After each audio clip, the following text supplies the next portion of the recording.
特設銷售計劃一共提供咗超過3900個單位。好似個個都好好咁，我都未知而家究竟點樣。交咗，如果抽唔到啟陽就等中亞噶啦。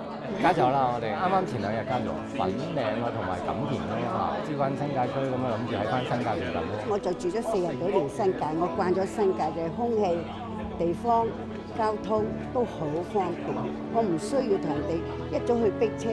希望啦，因為如果你剩翻一座變咗係獨立嘅，都好大問題咯。之後都會要 check 過曬啲水管啊、電啊，所有嘢要做咯嚇。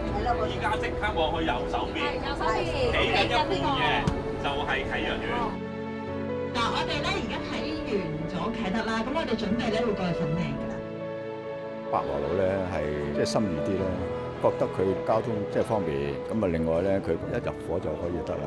呢個係最好嘅，即係無論嗰個間隔啊、嗰啲料啊 OK 嘅。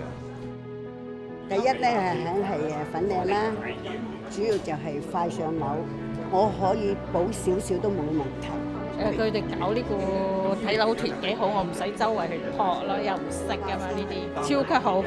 佢好清楚啦，我連我因為我自己情緒問題，佢都幫我減到少少啦。係啦，都好多謝你哋。阿倫生幫到手啊，其實好多，因為有問佢，佢都會解答到我啲問題啊。可以唔好淨係困住喺一個位置啊，即係佢代入到我哋，咁啊變咗解釋到我哋可以多啲咯嚇，令我哋思維好啲。OK 啦，我仲有嘢要跟㗎嘛，我唔知之後點啊。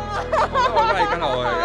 揀唔到心想嘅，咁你都要住得舒適。我係咯，我呢件事快啲完結，大家舒適生活咁就應該好。